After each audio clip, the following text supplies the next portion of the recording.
Dobar dan! Welcome to this clickbait video. Today's topic will indeed be about politics. However, I will not be dashing out prophecies about what's what. Rather, I'm hoping to spark up a conversation in the comment section about how all of you and me feel about today's politics.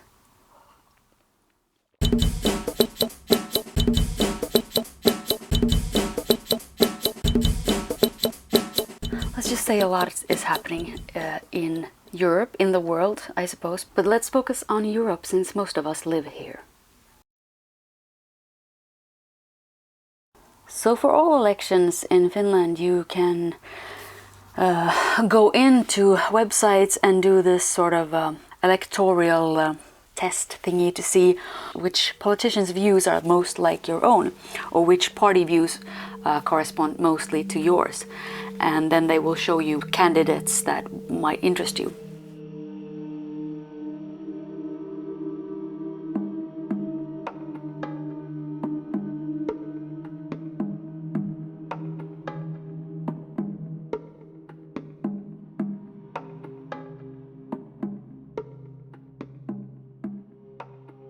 Yes, there is a communist party in Finland. It's like yay small, but apparently their views are very close to mine. And this is probably because all the left parties have transferred a little bit to the right, and all the right parties and the central parties are going way, way more right. So apparently, if my political views haven't changed that much, I become more red. So, what are we discussing in Finland?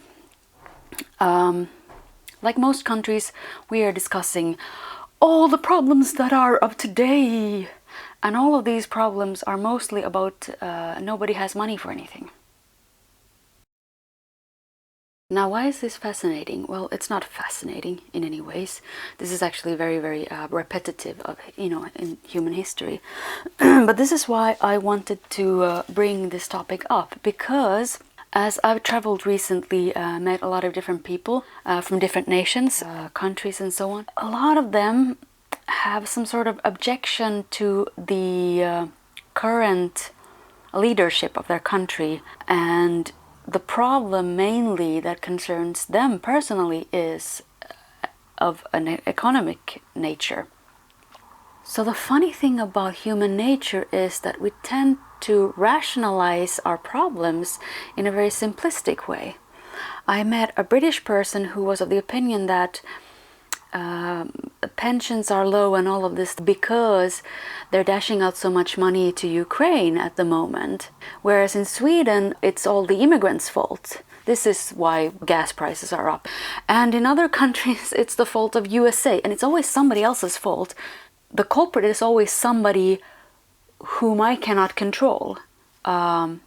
Therefore, I'm left with a sense that I don't have a responsibility. I don't have to apply myself. I don't have to make any kind of effort in order to make my life better, because it's that person's or that instance's fault, politics' fault. So if it's a politician, it's always a politician whom I don't vote for. I actually vote for the opposition.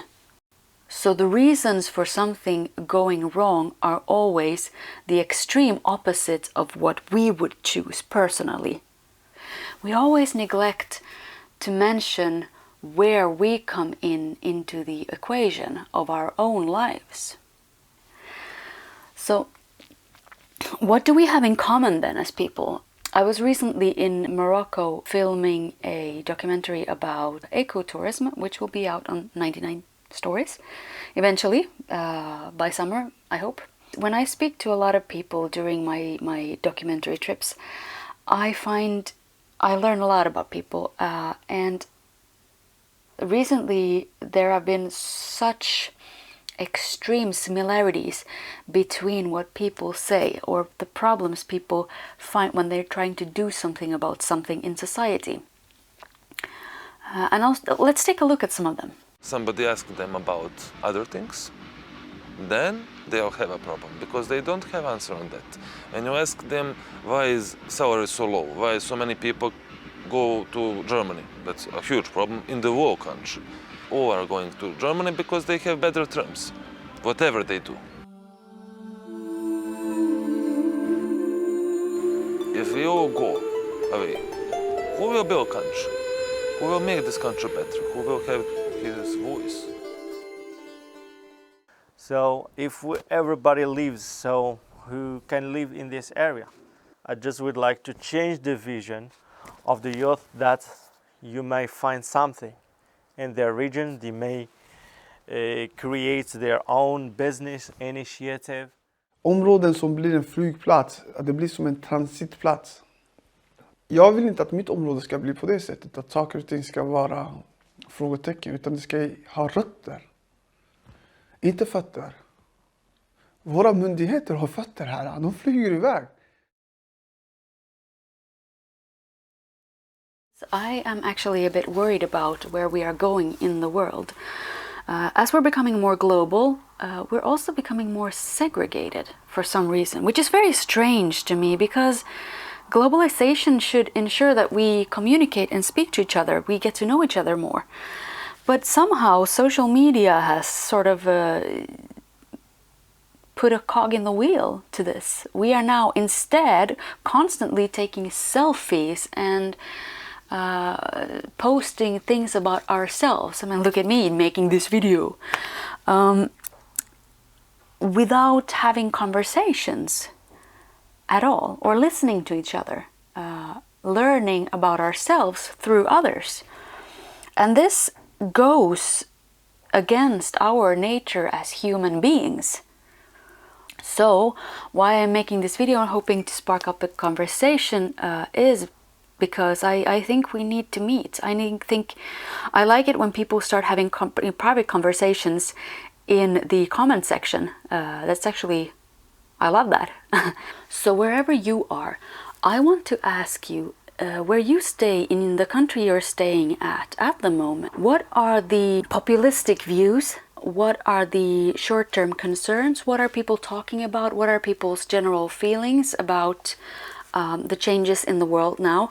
The Central European War, the Ukrainian War, the gas prices going up, the energy prices going up, living standards and education and global warming, political imbalance, fake news, or well, I shouldn't even do this. There is fake news also, trolling, all of this.